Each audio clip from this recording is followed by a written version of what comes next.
Ladies and gentlemen, good day and welcome to the Q4 and FY22 results conference call of the Phoenix Mills Limited.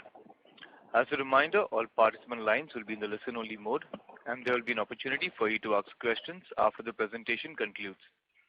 Management of the company is being represented by Mr. Shishir Srivastava, Managing Director, Mr. Anurag Srivastava, Group CFO, Mr. Varun Parwal, Deputy CFO, and Mr. Pawan Kakamanu, Deputy CFO. Should you need assistance during this conference call, please signal an operator by pressing star and then 0 on your touchtone phone. Please note that this conference is being recorded. At this time, I would like to hand over the conference to Mr. Shishir Srivastava. Thank you and over to you, sir. Thank you very much. A very good morning, ladies and gentlemen. As always, we take pleasure in welcoming you all to discuss the operating and financial performance of the fourth quarter and full year of FY22. I'm happy to inform you that business operations across retail destinations and commercial office and hotels have normalized in this preceding quarter, and we are seeing very encouraging trends in consumption across all categories. I will now take you through the key highlights of our results. To start with, our retail business, consumption across our portfolio in FY22 was at approximately 71% of FY20 and approximately 73% of FY19. Barring the impact of the Delta wave in the first half of FY22 and the Omicron wave in the month of January 2022, consumption across all categories had recovered to pre-COVID levels in the year ending March 2022.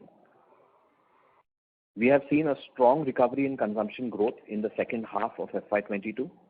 Consumption came in at approximately rupees 1,670 crore in Q4 FY22, which was at about 103% of Q4 FY19, the pre-COVID quarter. Excluding Phoenix Palacio Lucknow, the new mall launched in July 2020, consumption in quarter 4 FY22 was at 92% of quarter 4 FY19. Consumption growth has been on a firm uptick month on month, and it stood at approximately rupees 720 crore in April 2022, which was at about 129% of April 2019.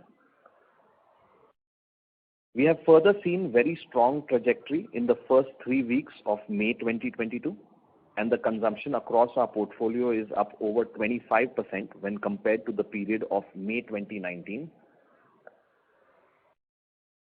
In line with consumption growth, our retail rental collections have also improved substantially. In Q4 FY 2022, our collections stood at approximately rupees 476 crore, while for the full year of FY 2022, it was at about rupees 1,174 crore. Collections remained strong in April 2022 at over rupees 170 crore. I'm also glad to share that we have resumed marquee events, live concerts and activations across our malls in the recent months, post the easing of restrictions, which has further aided consumption growth. Overall, we are cheered by the momentum that has been built up in consumption across all our malls, and we are confident the trend should continue going forward under normal operating conditions. Moving on to our commercial office business, our office portfolio continues to remain resilient. We have seen strong leasing traction during the financial year FY 2022, with gross leasing of approximately 4 lakh square feet. Collection efficiency for the office portfolio was at 96% in FY22. Office income was up 22% year on year at approximately 158 crore.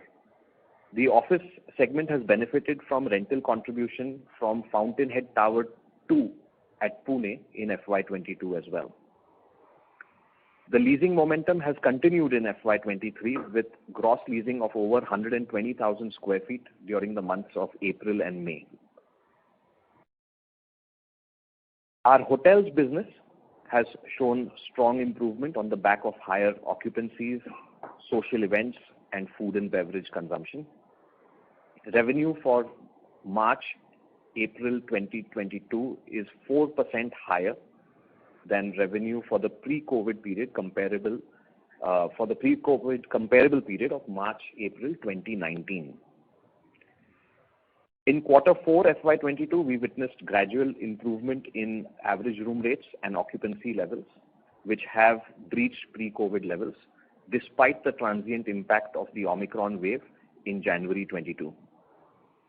I'm pleased to inform you that occupancy levels reached 90% in the month of March 22 and 92% in April 22 at the St. Regis Mumbai, while ARRs in April 22 are at approximately 11,700 rupees and at par with pre-COVID levels. Further, for May 22, we have seen ARRs crossing rupees 12,400, which are far above the pre-COVID levels. The operating performance at the St. Regis Mumbai has surpassed most parameters in the past couple of months, led by resumption of foreign travel, domestic corporate travel, social events, and staycations. These factors provide an excellent visibility for higher occupancies and ARRs in the coming months. Additionally, most venues on the hotel's 37th and 38th floor were under renovation and did not contribute to the revenue in the last financial year. And they have opened, a few of them have commenced operations in the last week, and the others will commence operations during May and June, which will further add substantially to the monthly revenue run rate. Our hotel at Agra, the Courtyard by Marriott, also had a good quarter and contributed approximately 8.4 crore in Q4 FY22, with average Q4 occupancies of 55% and ARRs breaching 4,300 rupees. Moving on to the residential business, we have witnessed very good traction in residential sales, mainly led by the reconfiguration of our Kesaku development into smaller apartments and the robust demand for ready-to-move-in inventory. Overall sales in FY22 stood at about 341.5 crore, out of which 153.5 crore of sales is pending registration. We have booked sales of about 180.8 crore in Q4 FY22. Collections in Q4 FY22 were at rupees 97.8 crore and for the full year at 276.5 crore. During Q4 FY22, we registered agreements for inventory worth 57.9 crore, and for the full year, this number stood at 188 crore approximately. We continue to see a strong build-up in demand and faster conversions for our ready inventory.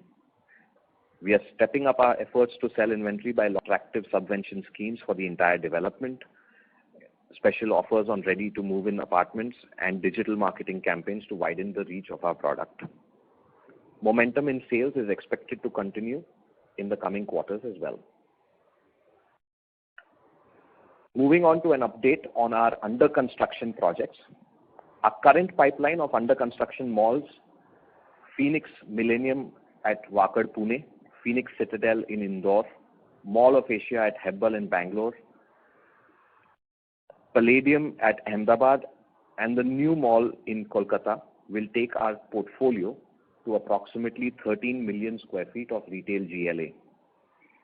Construction work at all our sites continues in full swing, and retailer interest for leasing spaces at our malls remains extremely high.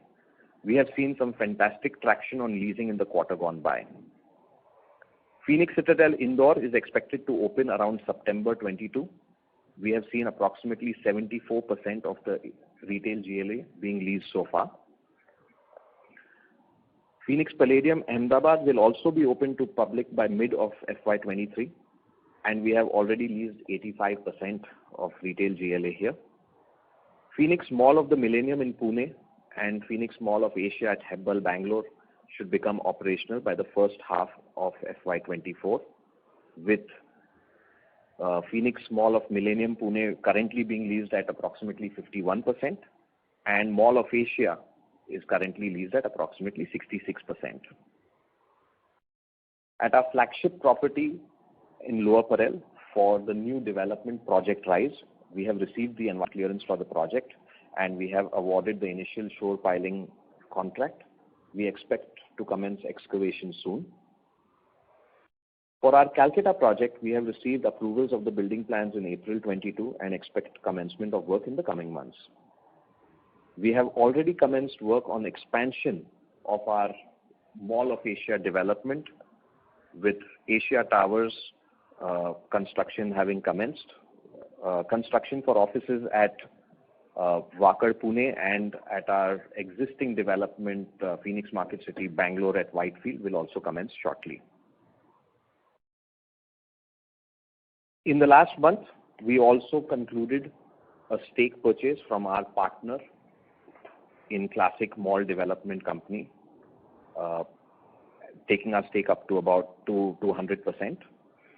50% of the equity stake in Classic Mall Developers was owned by Crest Ventures Limited and Escort Developers Private Limited, a 100% subsidiary, and Phoenix Mills Limited owned 50% in the company.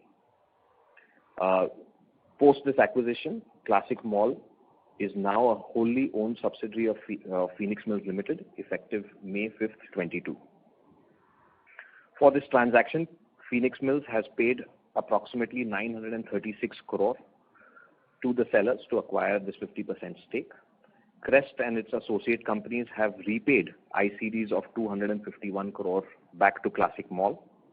Classic Mall has also received approximately 97 crore on account of the OFCD redemptions from its associate company Starboard. So effectively, net cash outflow for this transaction stands at approximately 637 crore. The company has funded the acquisition by way of internal accruals and cash on its balance sheet. This transaction is a testament to our strategy to prudently deploy capital and consolidate stakes where we feel the investments are most value accretive. May I now request our Group CFO, Mr. Anurag Srivastava, to update you on the financial performance. Thank you. Thank you, Shishir. Good morning, ladies and gentlemen. Thank you for joining us on this call.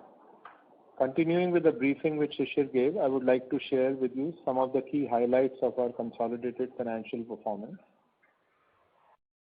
Income from operations for FY22 was about 1,483 crore, which was up about 38% year-on-year basis. Income for quarter 4 FY22 was 495 crores, which was up 28% year-on-year. EBITDA for FY22 was about 733 crores, up 49% year-on-year, and for quarter 4 at 241 crores, up 39% year-on-year. Reported PAT for FY22 was 263 crores, and for quarter 4 was 117 crores, which is up by about 101%.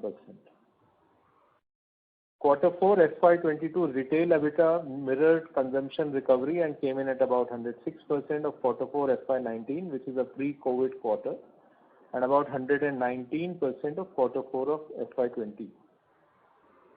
FY22 retail EBITDA was about 80% of FY20 retail EBITDA. Moving on to our commercial office portfolio, the commercial office portfolio reported a total income of about 43 crores in quarter 4 and EBITDA of about 27 crores. Our total commercial income for the year was at 158 crores and EBITDA of 98 crores. On the hospitality end, 58 crores in quarter 4 FY22 and 173 crores for the full year FY22. On the collection side, we had a very good year for collections, and we collected about 1,800 crores of collection, and this rounding of the numbers. Retail collections were at about 1174 crores, commercials at 169 crores, residentials at 277, and hotels at 173. During the year, we also did multiple transactions with our long-term partners, CPPIB and GIC. Total inflow from these transactions was approximately 2,600 crores. for the year. We have further funds of over 1,150 crores, which is to come from these transactions. This is certain defined milestones across our projects in Calcutta, Lower Parel, and our continuing investment from GIC on the Vamona and Offbeat properties. Our capex was about 267 crores for the quarter and 1,200 crores for the entire year. FY22 capex includes amounts spent towards acquiring FSI and approvals for the office-led mixed-use development at Lower Parel for about 350 crores, as well as payment towards land from Plutocrat to PML of 350 crores. Including these expenses, balance capex across rest of the portfolio is about 700 crores. As Shishir mentioned, we are targeting a Diwali launch for our malls in Indore and Ahmedabad, and a FY24 launch for malls in Wakad and Hebbal. As a result, we'll see an increase in spending in these malls towards this year as we near completion of these 4 malls in next few months. Further, during FY23, we expect to commence construction at a retail site in Kolkata as well as Lower Parel, the commercial site.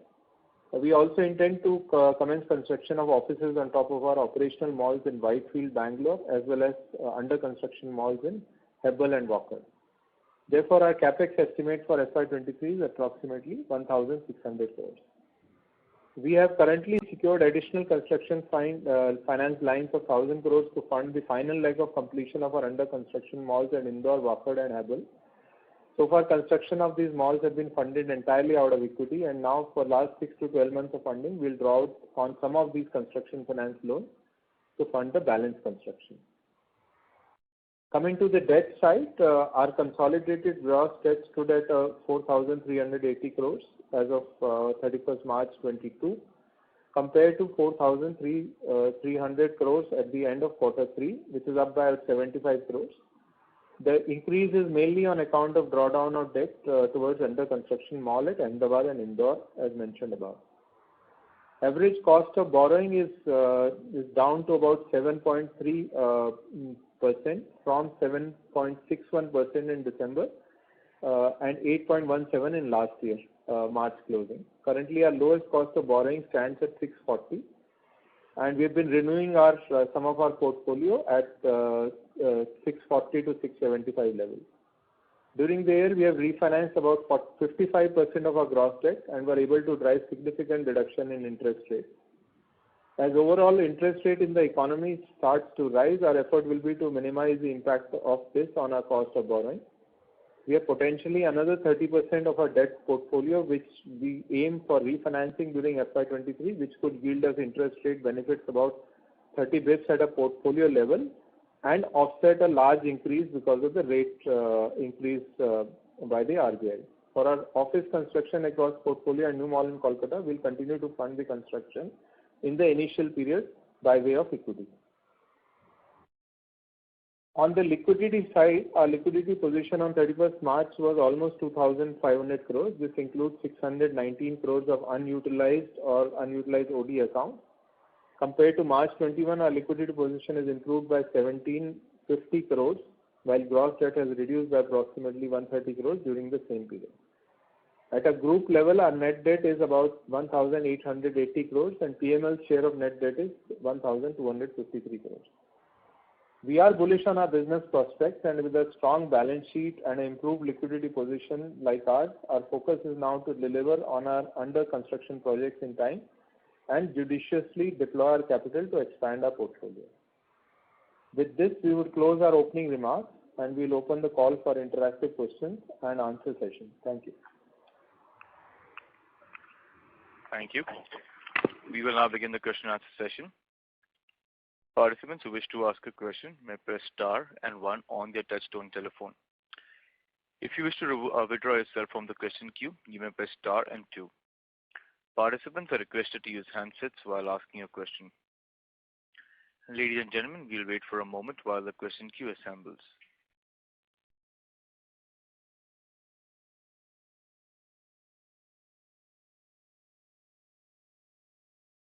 We have the first question from the line of Parikshit from HDFC Securities. Please go ahead. Hi, Kushal. Congratulations on a very strong quarter, and especially the month of April. My first question is on consumption. You can help us better understand or give granularity on this consumption growth of about 29% versus 19. If you can give more granularity, and how is the mix changed in terms of tenants? How much is the contributing factor from there? How much is the contribution from inflation research? So if you can give some color there.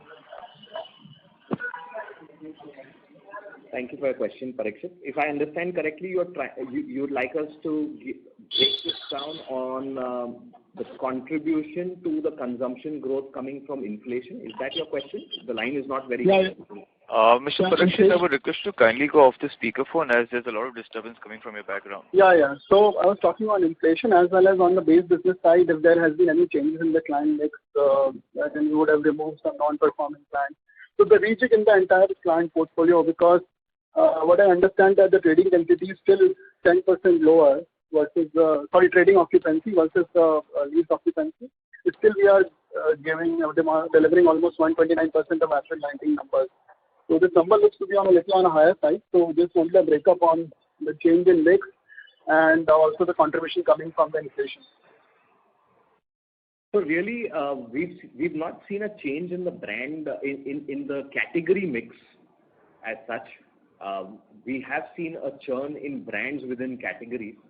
As you are aware that there were a few brands that could not survive this period of COVID, and certain brands which were not performing, we had to churn them out. Despite that, as you rightly pointed out, that trading occupancy may be low. Our leased occupancy continues to remain across the board in the high 90s. Trading occupancy may be low because of several brands being under fit out during this last year. In context of the contribution, we've seen footfalls recover to about 85% or thereabouts in this last quarter as compared to pre-COVID level. But the average spend per customer has gone up. And also, as covered previously, a lot of the trading density remains quite high, with many stores not being operational and yet consumption moving up. Now, it's very difficult with 300 plus brands at each location to really deep dive to understand how much of the growth has been as a result of inflation. To my knowledge, price escalations have, if any, have only happened from the retailers end in the last month or so. But generally, it is the consumption. Our sense is that the number of SKUs sold at all of these locations would still be higher than the pre-COVID period. So that is certainly not there's not a significant contribution of inflation in the last quarter. Going forward, yes, one is likely to see that. So that was my next question. So do we now see a higher consumption growth? Because if I compare last few years, consumption has been going at about 7 to 9%. And now if I adjust for the Lucknow consumption, the consumption is about 18% higher on the April 19 base. So if you're saying that inflation is still not very meaningfully contributing to this consumption growth, so the two-in impact of inflation hitting in, and as well as trading occupancies moving towards these occupancies, the base business growth on consumption could actually surprise positively in the coming quarters. Absolutely. So we are already seeing this in the month of May. For the first 21 days, we've seen consumption already being 25% higher than May 2019, right? Which FY20 being a big blockbuster year for us. So the base consumption growth itself remains strong, and this is further going to move up on account of price escalations, if any, done by the retailers, which translates to a higher revenue share for us. We are also entering the sale season in June and July, which will also boost consumption significantly. Okay, great. This is the last question on your business development pipelines. We did touch upon last time about 4 to 5 new malls which you are looking at, like Surat and Chandigarh and Hyderabad and other places. So if you can just walk us through what's any status update on that? Have we tied up any new land? greenfield land? And lastly, on the capital allocation side, are we now incrementally looking to 100% own these new assets, or again we'll have some partners here? So what will be the capital allocation strategy given very low levels of debt which we have on the book now? Sure. So we have been actively looking for opportunities. In fact, I'm pleased to mention that we have an in-principle closure for a land acquisition at Surat, along with our partners of the Ahmedabad Mall. We are currently also looking for opportunities for assets owned either 100% by Phoenix or under a joint venture with GIC in cities like Jaipur, Hyderabad, Chandigarh. And this is an ongoing part of our business. I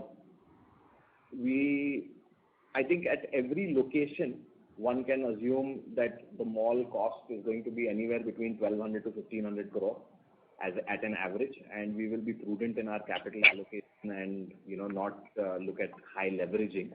And we have the capital available on our own balance sheet and also in the joint venture with GIC. So we hope that in this coming year, we will be able to conclude Surat and perhaps another 2 land parcels between Jaipur, Hyderabad, Chandigarh, and another market. And these would be either in the GIC JV or directly owned by Phoenix, depending on how the opportunities are viewed by our partners. Okay, so congratulations and all the best. I mean, hopefully we soon see to hear something on Surat.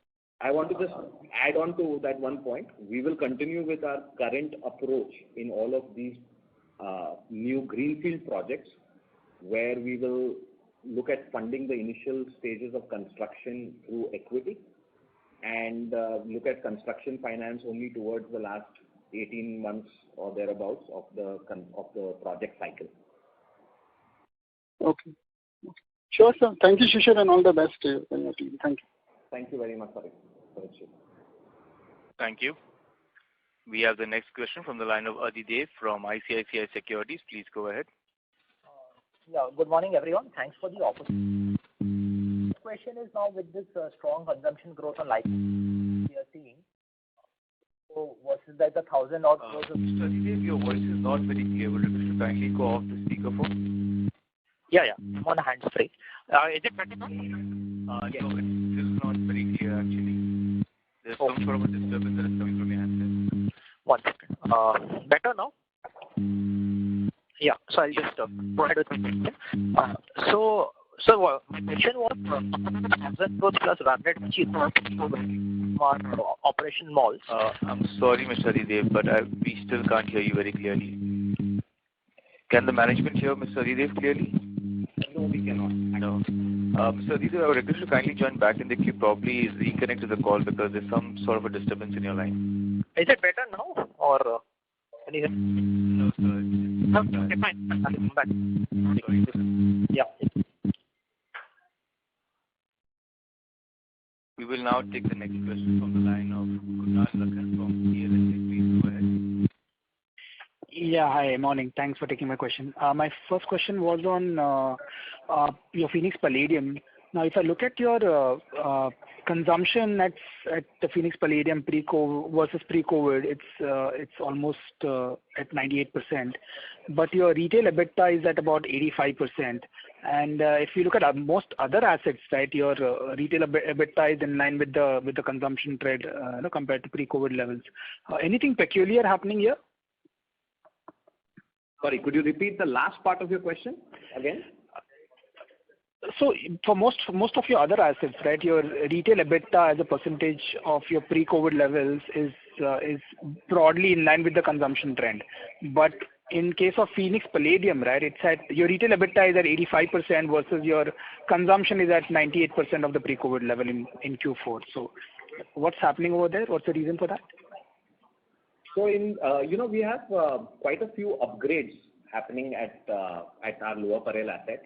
In fact, we are in the process of adding close to 600,000 square feet of retail space, of which about 200,000 is now nearing completion and will become operational soon. So there are certain expenses which are booked for these upgrades onto the P&L. That would have brought our EBITDA percentage low. Additionally, in terms of marketing expenses, we have now amped up the marketing. So in the last quarter, we've seen a few of these live performances, a lot of marketing initiatives undertaken, which would. But I would say that it would only be an aberration in this quarter, and we should track close to 100% on a normalized basis, or even higher than that. Sure. That's very helpful, Shishir. Again, second question related to Palladium again. The 60,000 square feet that we have leased or added this quarter at 300 rupees per square feet per month rent. The rent seems a bit low for that asset. Your comments? Yes. So this is the new space that we have opened at the lower ground floor of Palladium, of the Palladium structure. And these are minimum guaranteed rents. In addition to this, of course, we have the percentage of revenue. We expect, again, on a normalized basis, this is going to track closer to the average or slightly higher than the average for that building as the stores become operational and consumption moves up.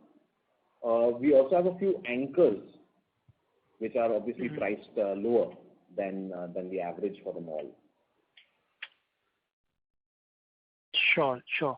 And my last question was on if I look at the markets that you spoke about, right? Surat, Jaipur, Hyderabad, Chandigarh, like most of these are like tier 1 cities. So would it? I just wanted to understand your thoughts on do you think metros are kind of exhausted now, or are adequately supplied, or maybe oversupplied in terms of malls? Or would you look at opportunities in metros as well? No, we continue to look for opportunities in metros where there is a potential. Now, we believe that a market like Pune, where we have two malls, which will be with the one at Viman Nagar and the other one on the western part at Wakad, we've covered that market. However, a city like Bangalore continues to have some opportunities in some markets. We have a city like Chennai continues to have opportunities in some markets. Certain parts of, I would say Gurgaon, a certain micro market in Gurgaon has an opportunity for malls. MMR, I would say, the Navi Mumbai belt continues to have an opportunity. So there are specific micro markets in all metros where there are opportunities or rather where there's a huge demand, we believe, and unfulfilled demand in terms of retail mall projects. Any opportunities in terms of operational malls available for sale in these markets? Not really. We've scouted the markets extensively, and it's difficult to find assets that meet our quality or design criteria. Sure. Thanks, Shishir, and all the very best. Thank you very much. Thank you. We have the next question from the line of Puneet Gulati from HSBC. Please go ahead. Yeah, thank you so much, and congratulations on the strong numbers. My first question is, how should one think about the minimum guarantee rent for FY23? Will it be fair to assume that the last 2 years, which have been lost, FY21 and 22, the growth would be on the base of FY20, or should we assume a 4-5% CAGR growth in 21, 22 and build in a minimum guarantee for FY23 as well? That's a very good question, Puneet. So let me answer it by sharing with you that if we look at whatever was the exit rate for contracts that would have ended in FY22, yeah. In the current year, where we are looking at either renewals or new brands taking up the same space, we would see anywhere between 11 to 12% growth from FY22. Okay. And again, this is only on the minimum guaranteed rent. Over and above this, you would also see perhaps higher percentage of revenue share from the same brand or same category going forward. You may remember, Puneet, that for contracts which were expiring in the year of FY21 and FY22, we had extended those for short terms for 12 months or 18 months, which are also coming up for renewal in this, or have come up for renewal in FY20, the latter half of FY22, or will be coming up for renewal in FY23. So we expect to see this growth in the minimum guarantee rent and perhaps also on the revenue share percentage on all of these end of contract renewals or new leasing. You had alluded to this percentage share of revenue as well. Will that be applicable for just a small period of time to recoup the lost rentals in 21-22, or will that be a new norm going into 24, 25, 26, 27? So I would say for this first half of FY23, we will continue to see a higher rental on account or higher revenue share percentage on account of waiver negotiations or discount negotiations that we had done in the year FY21 and as part of FY22. Yeah. So we will see a positive impact on that. But for all new leasing as well, the revenue share percentage in a few cases should certainly move up. Okay. And will that, for new leasing, will there be a lower minimum guarantee, or will the minimum guarantee standards remain intact? No, as I mentioned earlier, we should see a growth in the minimum guarantee rent as well. Got it. This is helpful. Thank you so much. And my second question is, your malls are close to completion in Indore and in Ahmedabad this year, and Pune, Bangalore next year. There has obviously been a rise in construction costs as well. What impact has that made to your budgets in terms of the total construction spend for these malls? So I would say, fortunately for the malls that are under construction, we had progressed significantly on the RCC construction until the last 3 or 4 months. So the cost escalation impact on account of price escalations or input costs going up, the impact is minimal. For the subsequent phases of the project, which comprise of offices in a few locations like Hebbal and at Wakad, which are on top of our malls, we are evaluating what is the impact going to be. Steel prices and cement prices, of course, have gone up. But in terms of rupee value, we have to. I don't have a number to share. But already we are seeing some softening in the steel prices in the last week. Yeah. So we don't expect to see a significant impact.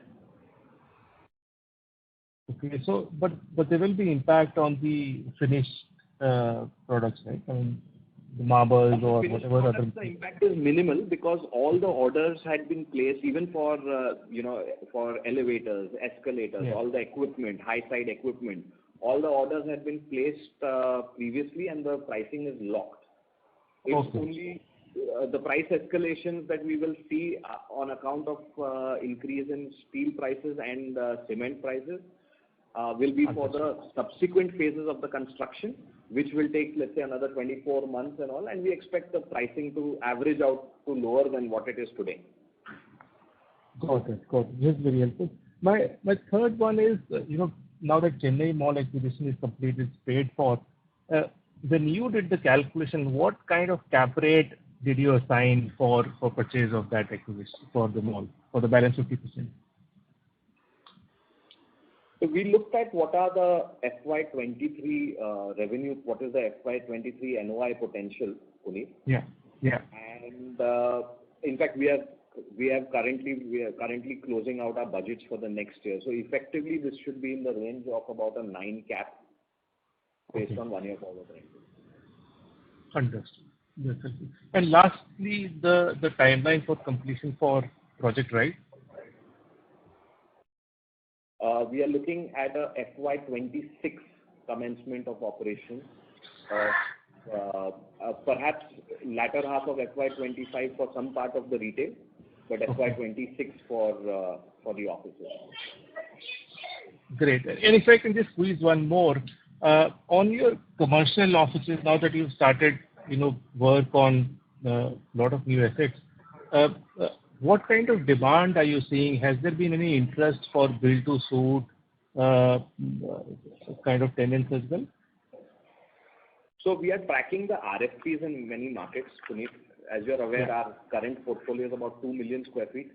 And by FY26, we should be at approximately 7.2 million square feet, including the Lower Parel project Rise. Yeah. So we've been tracking the RFPs in the markets of Pune and Bangalore, and there seems to be a very, very strong pipeline in both these markets, not just from IT, but also from corporates for front of the house office spaces, which is essentially what we are building. There's nothing remarkable to report right now in terms of any build-to-suit discussions. But yes, there are ongoing discussions with a few tenants who are likely to take up, sizes of 150, 200,000 square feet or more. Understood. That's very helpful. Thank you so much, and all the best. Thank you, Puneet. Thank you. We have the next question from the line of Saurabh G from Motilal Oswal Financial Services. Please go ahead. Yeah. Hello, am I audible? Yes, you are. Yeah. So I just have one question on the commercial side. Just wanted to know how are the rentals on Pune commercial asset different from the micro market? Do we have any significant gap or is it at par? Hi, Saurabh, Varun this side. So in Viman Nagar, Fountainhead, Pune is the latest Grade A commercial building that has become operational, and the rest of the supply in the micro market is at least 3 to 10 years old. We are achieving a net rent in Fountainhead of rupees 70 to 75 rupees for all 3 towers, and I would say that that is at some premium to the existing rents in the market. We, in fact, we have seen some good leasing traction in the first 45 days of this fiscal year as well. And as of, in fact, as of this morning, we have leased about 1.25 lakh square feet for our commercial offices. This includes new leasing of about 1.1 lakh square feet. Okay, great to hear that. And one more thing on the Tower 3, now that it has received OC, so the new, how are the general new leasing discussion happening, and the recent new leasing that you're talking about, is it on the Tower 3 or still on the Tower 2? So, sort of right now, I would say that Tower 3, we have in fact leased the first floor in Tower 3 just a week ago. And Shishir alluded in his prior comment that we are in talks with some tenants for large areas wherein they can take multiple floors, for our various commercial offices as well. I would prefer to give, a more comprehensive update on Fountainhead Tower 3 sometime during Q2. So since we are still in early stages of discussions with multiple tenants but I would say the response has been phenomenal, and we are trying to balance out both the quality of the tenant and the area that they are taking with the rent expectation that we have. Right. Understood. Thank you. That's all from my side. Thank you. We have the next question from the line of Venkatesh from Tata Asset Management. Please go ahead. Hi, thanks a lot for the opportunity. So my first question is, now that we are trending quite well in terms of consumption versus 2019 levels, if you could give category-wise some trend as to, how we are doing, how these categories are performing versus 2019 level. Is there a broad-based recovery or there are some categories which are doing better than the other?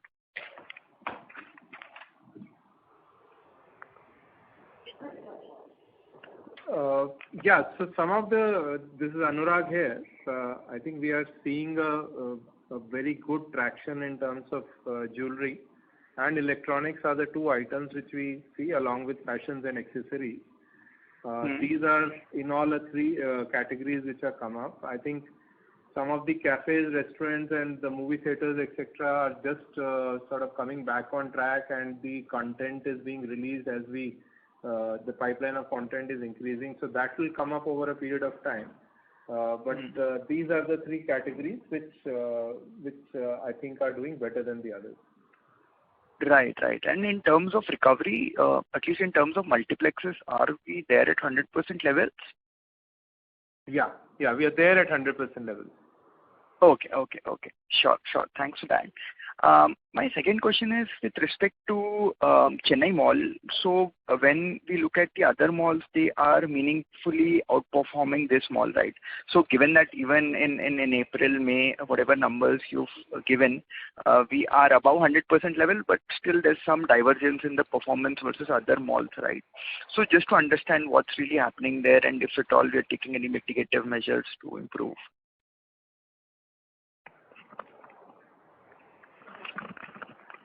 Hi, Pawan this side. On the numbers that you are seeing for Chennai, this is a combination of Phoenix Market City Chennai plus Palladium Chennai put together. An important thing to note is here the hypermarket was Big Bazaar. And as you very well know, during the final quarter, hypermarket, which is a large contributor to consumption, Big Bazaar had its own issues. So that has been one of the impact here. We are now seeing stocks, etc., coming back, and thereby expect this consumption to pick up. Separately, on the other Palladium Chennai Mall, we have initiated certain measures to ensure that we are able to generate the kind of pull that this kind asset deserves. And with these occupancies also moving up, we will see this come back pretty soon. Understood. Right. So then, when I see the leased occupancy also, it seems to be on the lower side, right, at 90%. So you expect that to pick up, and therefore then the consumption to pick up with the lag, right? Absolutely. Okay, perfect. And my last question is, when I look at the EBITDA margins of the office vertical at mid 60s, it seemed to be slightly on the lower side, right? When I compare with the same vertical of some of the other real estate companies, because generally this is a vertical where the flow through is quite good, right? So any reason for us to kind of lag there? So, Venkat, Varun that side, I think the reason for the low EBITDA margin, particularly for this Q4, was on account of brokerage payments that we had done on account of new area leasing in Fountainhead Tower 2. Given that, our overall portfolio is about 2 million square feet and we have about 0.6 million square feet of new assets, I think the overall brokerage payment in relation to the reported EBITDA may appear a bit high. But as the portfolio scales up, this will normalize. On steady assets, you will see EBITDA margins of 75% for Arcade House and Phoenix Paragon Plaza in Mumbai. And for Fountainhead, for example, if you see Tower 1, which is 95% lease, there the EBITDA margin is actually at 90%. This is also, to do with how these are structured in each respective market. Right. So I mean, on a normalized basis, post stabilization, 75% is what we can expect, right? 75% for Mumbai and 85 to 90% for Pune. Okay. So it will be closer to 80% at a portfolio level whenever it stabilizes. Yeah. Okay. Sure. Thank you. Thanks a lot, and wish you all the best. Thank you, Venkat. Thank you. Participants who wish to ask a question may press star and 1 on their touchtone telephone.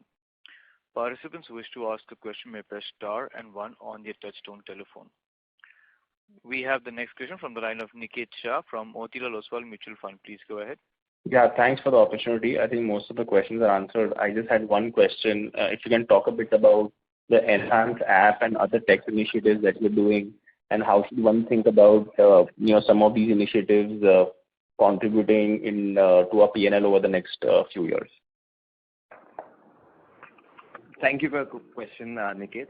Yes, I'm very excited about this subject.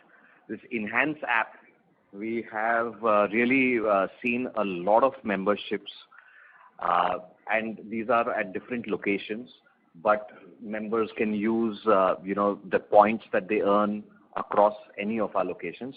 Bangalore recently breached the 100,000 members club, and other locations will be adding to that.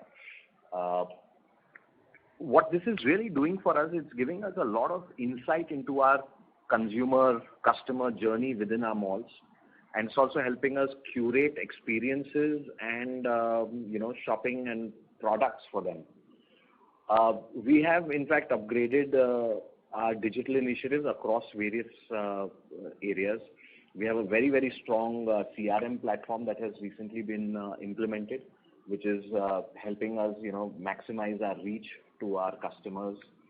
The Enhance app is integrated with this, but we also have several other data sources which add to this CRM's capability. We are currently working on an e-commerce omni-channel platform, which is backed by the retailers who occupy spaces within our malls, and this will give us it will extend our reach beyond the cities where we are currently located. There are several other initiatives for customer convenience that we have recently incorporated, and they are rolling out at multiple locations, which include in-mall navigation. We're talking about proximity marketing. We're talking about geofencing, mobile triangulation. We have dedicated WhatsApp chatbot services, which are for customer convenience again and response to their queries. So we are seeing a lot of engagement, and of course through our website and our social media handles. So we are seeing a lot of engagement opportunities with our customers, and we have put in place the technology to communicate with them, and that will also have a very positive impact on the consumption at our malls. I'm particularly excited about the omni-channel e-commerce platform, which we hope to have start the pilot in about 8 to 9 months from now, and that will also boost sales and open another channel for sales for us for our portfolio. Got it. So the Enhance app will be separate, and the omni-channel is completely two separate part of the piece within the tech part of it. They are all independent parts, but they come together cohesively in our overall digital setup. So CRM will talk to Enhance, CRM will talk to omni-channel. Our data science team will be getting access to all of this information to put together a more robust digital marketing program, and to be able to also curate products and experiences. So it's all going to integrate seamlessly into the overall digital ecosystem that we are creating. Sure. And what would be the traction that we would have seen on Enhance app, like in terms of, obviously there are a number of members which you highlighted, but there would be some traction that you would have seen, right? Where people would have generated points and started redeeming the vouchers, and then that again leads to a virtuous cycle of consumption growth. Yes. Has there been any numbers on this? I would say we have more than 300,000 members across the app, across multiple locations, and we are seeing we track we basically track our active users, who are basically users who scan their bills and earn points. So just to give you an idea, in Phoenix Market City, Bangalore, for the third quarter, we saw an average value of scan of about 14 odd crore for that particular mall. But total since inception of that program since December 21 is about 44 crore, and this continues to grow. At Chennai, it's already grown to about we've had about 2 years of operation since we launched the program there in October 2019. We were shut for a year, let's say, during COVID. So for about a year, we saw our value of scans going up to about 142 crore in that 1 year period. So we are very, very focused on on continuously engaging with the Enhance members and incentivizing them to scan their bills and earn these points. The earn-burn ratio is average at about 30% for when we track it on a quarterly basis, and this number will also increase significantly. The rewards usage ratio, so when when our members unlock coupons for rewards, we're seeing the usage ratio being as high as close to about 60-65%. Got it. And also this Enhance also gives us an opportunity in the future. Currently we are partnering with our retailer brands at each mall, and they are able to promote by way of in-app banners and videos, promote their product, but there's also a monetization opportunity there in the future. Got it. The second question was, and obviously I'll take this offline on the tech part of it to understand better, but the second question was on the fee side of it, and I don't know if it's covered in the initial part of the remarks. If you can just give us some sense at how should one really look at this line item over the next 2 years? And one is that once you build your own incremental malls where you have partnership models, you obviously generate a fee income. But why not extend this entire fee income model to build malls for other mall owners which are trying to come into the country, and that can also be a source of income. So is there a business model case there? At present, we are providing property management services and development management services and leasing services, because these are resources that are housed within a subsidiary of Phoenix Mills Limited. So we are providing these services to our own malls, which sit in partnerships with other investors and partners. For this current year of FY22, we've seen a fee income of about 100 crore from these malls, spread across property management, development management, and leasing fees. We expect this number for FY23 to be in the range of about 150-160 crore. This bump up will be on account of the new malls opening and new projects going under development as well, where we will be earning this fee income. The second part of your question, whether we will be looking at providing these services to other mall operators and developers, I don't think that is our intent. We want to utilize the maximum bandwidth that we have on a substantial portfolio of our own, and we see that we're going to be pretty busy for the next 5 years in building and delivering all our new malls.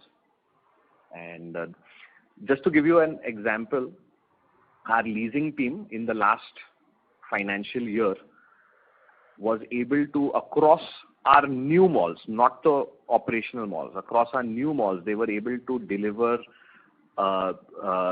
leasing of more than 4.2 million square feet. That translates into 1,300, approximately 1,300 agreements. That's the quantum of work that our in-house leasing team has contributed to the group. Got it. That's really encouraging. Perfect. Thank you, and I'll come back and keep. Thank you. Participants are requested to restrict your questions to 2 per participant. Participants are requested to please restrict your questions to 2 per participant. We have the next question from the line of Parvez Akhtar Qazi from Edelweiss Securities. Please go ahead. Hi, good afternoon, and thanks for taking my question. So the first question is, what is the kind of capex which is pending in our mall and the office portfolio?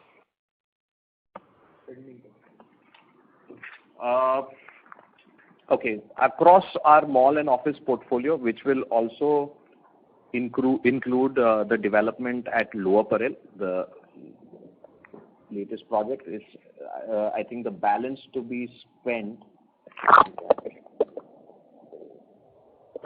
Just allow me a second.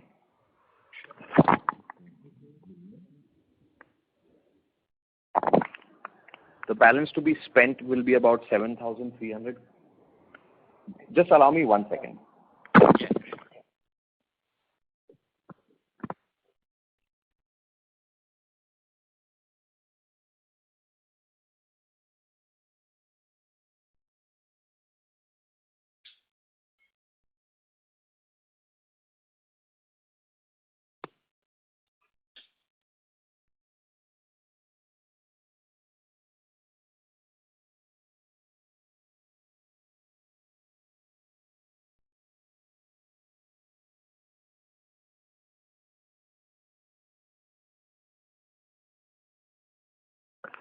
I apologize for the delay, Parvez.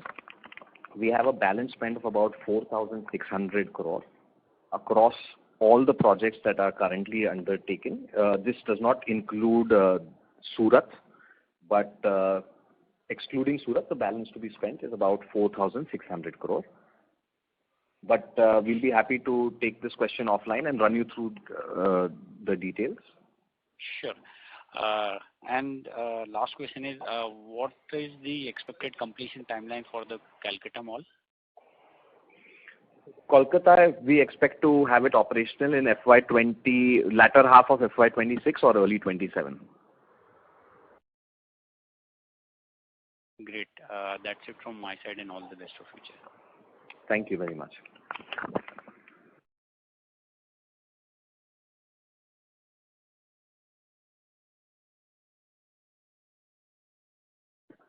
Thank you.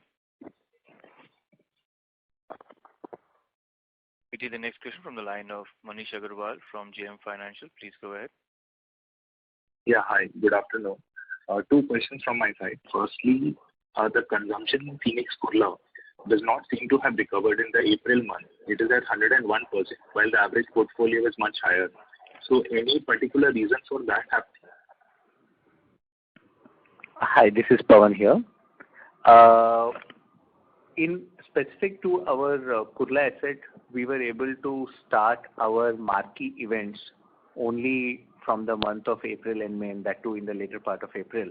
Now, in all of our other assets, we were able to, in some form or shape, be able to bring back events, etc. And as you very well know, events are a cornerstone of achieving the consumption that you have seen across all our assets. I think that's the only reason why there has been a slight lag here. But other than that, PMC Kurla, at least in the month of May, seems to be on track with others. Also, a very important thing is from a leasing occupancy perspective and trading occupancy perspective also, Kurla has caught up a lot, and thereby we should be able to see similar trends across all assets in our first quarter of FY23. Sure, understood. Secondly, on the new malls which are coming up, so Indore and Ahmedabad more specifically, what would be the rough trading densities which you can expect going forward, or the consumption in these malls? Would it be in line with Palacio, Lucknow, or just to get a broad sense? I think it should be fair to look at consumption or trading density trends closer to Phoenix Palacio, which was the latest asset that we added in our portfolio, with definitely Ahmedabad trending a little higher than that. But Indore should be much, much closer to our trend that we have seen in Phoenix Palacio. This is specific to the trading density question that you had asked. Yeah, sure. And consumption? Consumption should be a multiplier of that depending on the size. So basically, if you look at Indore is a 1.1 million square feet. So obviously the consumption will be a tad higher than Palacio. And Ahmedabad, effective with the higher trading density, should be able to trade at or higher than the gross consumption that Phoenix Palacio achieves. Sure. Thank you. That's all from my side. All the best. Thank you. We have the next question from the line of Pritesh Chheda from Lucky Investment Managers. Please go ahead. Two clarifications. One, in the retail assets of ours, what would be our blended holding post this transaction of the Classic Mall, so that we get an understanding of your share of the retail revenue, or rental revenue, sorry. And second, my question is on the office assets. There is this slide about new agreements of about 180,000 square feet.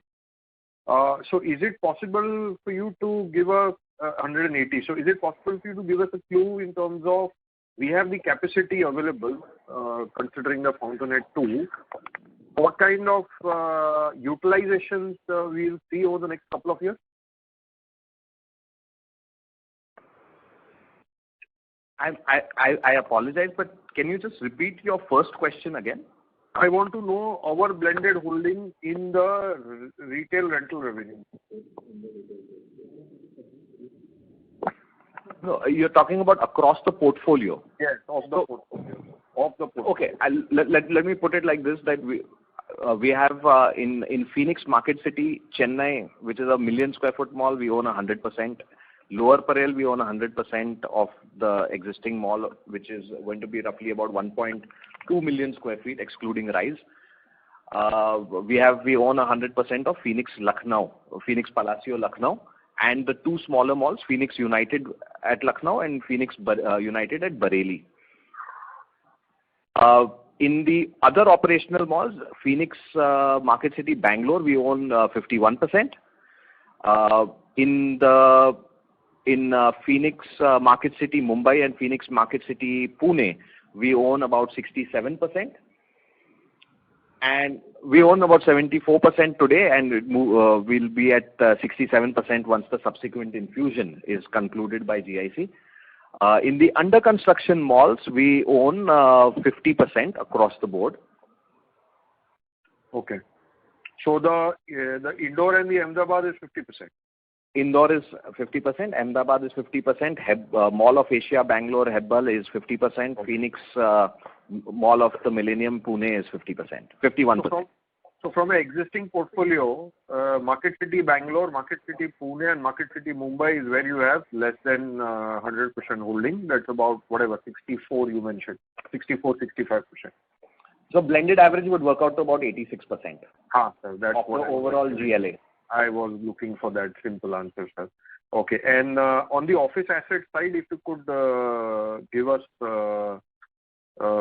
what kind of leasing activity growth that you see over the next couple of years. So you have, I think you have leased out 890,000 square feet, which I can see from your presentation.